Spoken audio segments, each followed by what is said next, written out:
We're ringing in 2023 here, watching some ducks fly away. Squirrel. Talk about Ludington's unique history. It's wintertime and not many people come here, so we're gonna visit Ludington less traveled.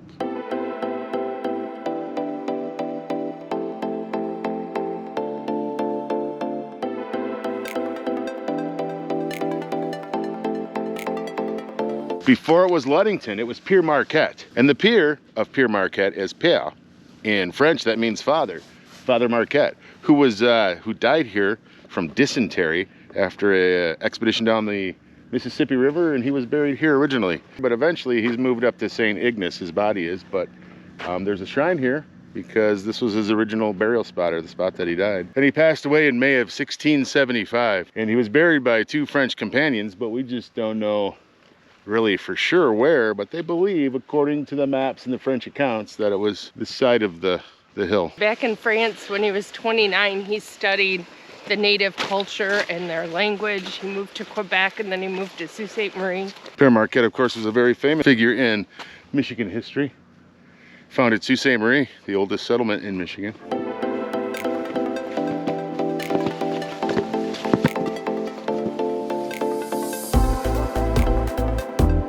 So the Father Marquette Memorial, kind of an obscure place in Ludington to visit, with great views of Pierre Marquette Lake. The Ludington Pumped Storage Facility, considered one of the largest batteries in the world. That's a turbine/pump from the plant when it was renovated, and they replaced them to update the facility. I think it was the last couple of years. And way up there is the top of the reservoir, a huge reservoir that stores water for use later. Used to be nuclear power plants would use this facility to store their excess energy because nuclear power plants aren't easy to start and stop and vary the level of the energy. So they would use this facility. They would pump water up from Lake Michigan with, I think, 6 turbines, and then they would store it up there, and then when demand was high, they would release the water and it would become a hydroelectric plant.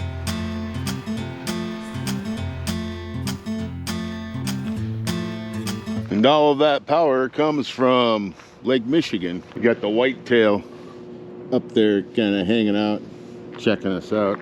They hang out there a lot. It's kind of like a no hunting zone. It's probably pretty safe. Down there are the 6 turbines. You can see the break walls in the lake. And they've got nets up so the fish don't come in and get chopped up, because I guess that was a problem early on. And then up there you can see the huge penstocks that pump the water up and bring it back down.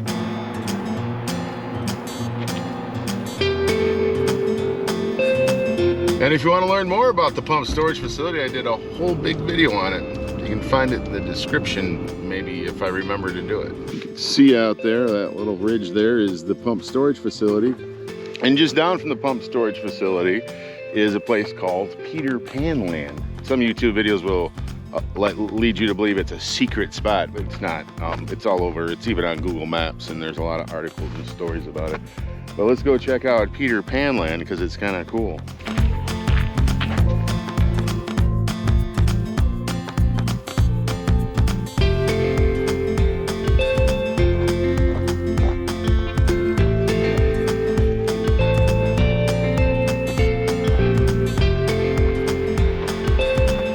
That's pretty impressive. This is so cool.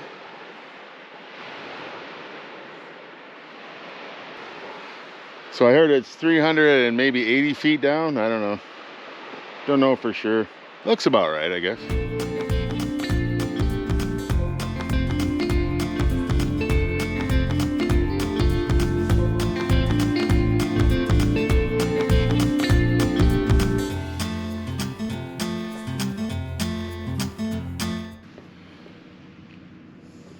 Definitely the park to come to dip your toes in the water in the winter time. Father Marquette died at 38 years old. 150 years later, Burke Haswell named this area Pierre Marquette Village. So there's this guy Ludington. He lived in Milwaukee, was the owner of a store, and loaned out some money to this guy, George Ford. George Ford failed his loan in 1856, and so Ludington moved over here to Pere Marquette Village to run the sawmill that he now suddenly owned. In 1867, Ludington plotted the whole village and renamed it Ludington. Huh. You know, Poppins, one of the favorite things of people to do when they get to the beach is to dip their toes in the water. What do you think? Oh, go for it. It's a little chilly in December.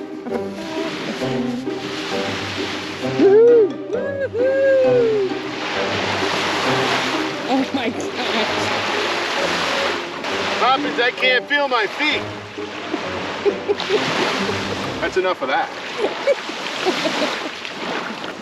Oh, he's crazy. I won't be doing that again. What's so funny, Poppy?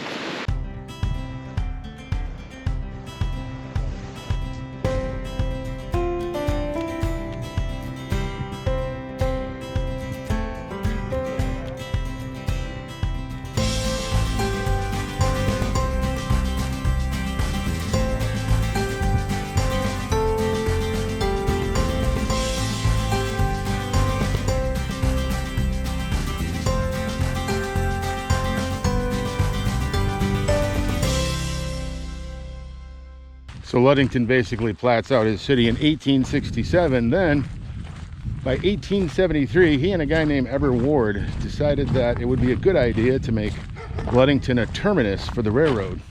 The Flint and Pere Marquette Railroad terminated in Ludington in 1874. Yeah, it became a terminus. At Ludington to bring in some commerce and business. And today, there's still a very large freight yard left over from that time.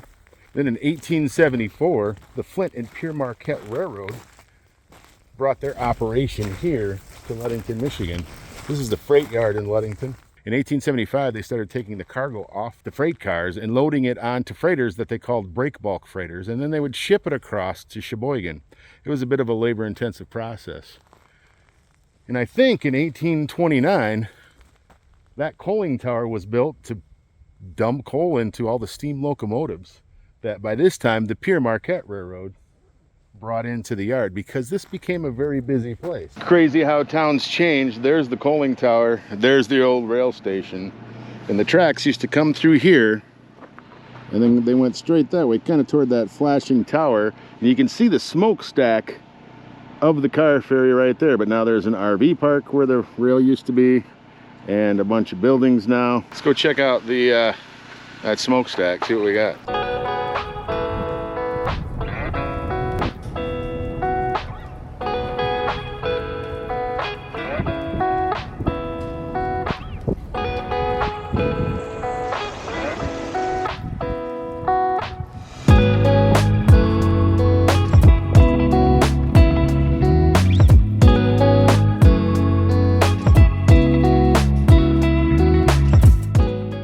So lumber was a big deal for the city of Ludington, but what's lesser known is the salt industry. And in fact, those first freighters, before the car ferries were loaded onto these freighters, the first ferries, the break bulk freighters, actually carried a lot of salt products. Poppins and I are out in the wooded areas north of Ludington to illustrate the point of the salt industry. Because there seems to be a series of wells and even a pipeline that pulls salt brine up in that sweet spot of salt deposits that are just below our feet. And believe it or not, the salt industry in Ludington and Manistee were probably as important as the lumber industry at some point. And they used to use the lumber industry and all the scrap lumber so that they could distill the salt down into the different products they need. In fact, the Morton family has an arboretum up here that has some champion trees, a couple, right? Yep. It's got a sequoia, giant sequoia tree. So in 1897, the first steel-hulled car ferry was built so that they can load the rail cars directly on the freighter. And by the 1920s, they used the ferries exclusively to haul rail cars. And by the 1950s, 7 of these ships were sailing in and out of Ludington Harbor. And today, 2 are left, the Spartan and the Badger. The Badger is the last coal-fired passenger steamship in existence in the United States. Check out our video of the Badger and our trip across the lake. But it's a pretty cool trip. It's a National Historic Landmark now, and it hauls your auto and yourself across the lake.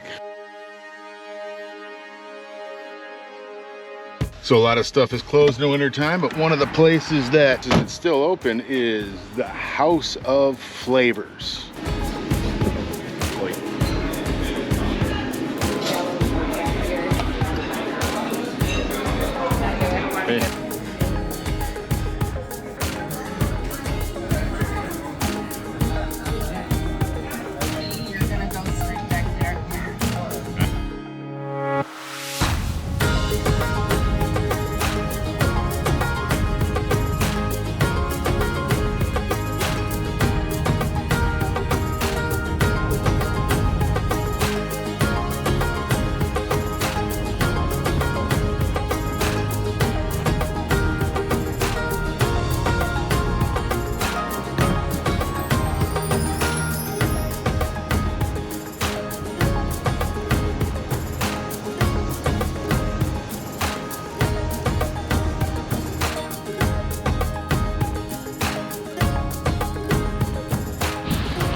Originally, Hamlin Lake was built to hold all the logs for the lumbering era, and they used to have a wooden dam here.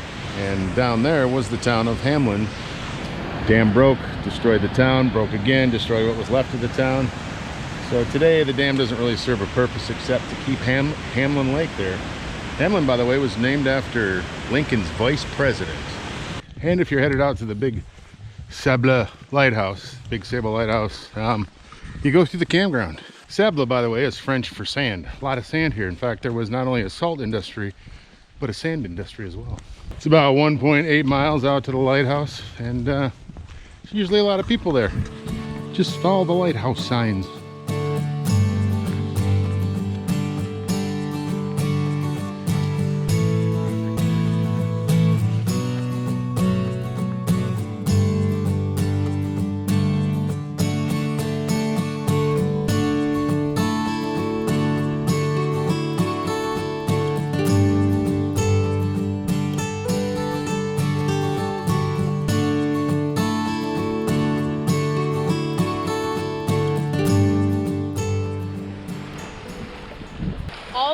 This shore in 1934, people were terrorized by sightings of this huge sea serpent out in the water. And it wasn't until the lightkeeper, Van Natter, and his assistant Arnold came down to the beach and they found a 50-foot long wooden, hooked together, meticulously painted serpent with a keel that helped keep it upright so that all of its sawtooth fins would show up. So we looked around for a little more information on this sea serpent. We didn't find any. If anyone could add anything to it, like, was it the Chamber of Commerce trying to get more people to show up here to try to see the sea monster, so they crafted a serpent, or what? So we've pretty much done our exploration of Ludington's history, and now it's time to get something to eat. To partay. So we're going to go to the Blue Moon, because I love their lavender cocktails. Not really, but that's where we're headed, the Blue Moon. We had fun there last night. Bingo. And then the ball drop. They've got a leg lamp. So they blocked off Ludington and James Street. Wasn't his name James Ludington? Mm-hmm. So yeah, they blocked off both the founder streets. And now they have the ball ready. And they just kind of roll it off the back of the trailer, I think, actually. No, they're going to be bringing, I think they're bringing a crane in, Poppins. I think so. So yeah, there it is.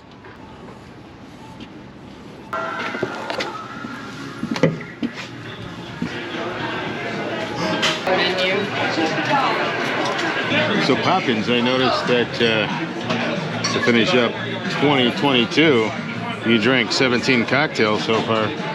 17. Well, 16.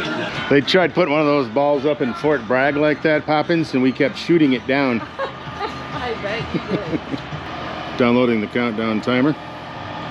Ludington, there we go. Poppins, why have you taken me down this dark alley on Old Year's Eve? We are heading to the library where they have bingo. Poppins is a huge fan of bingo. So we'll see how this goes. This is the library. It's a bit of a community event. They got bingo, snacks, An adult scavenger hunt?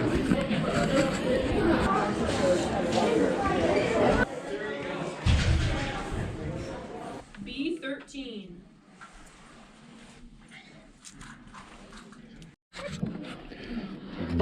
I-23.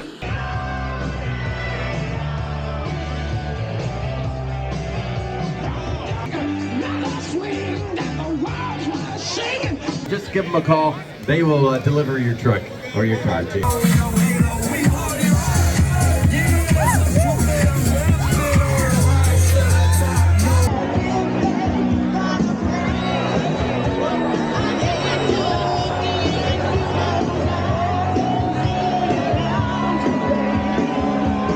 As loud as you can, Ludington.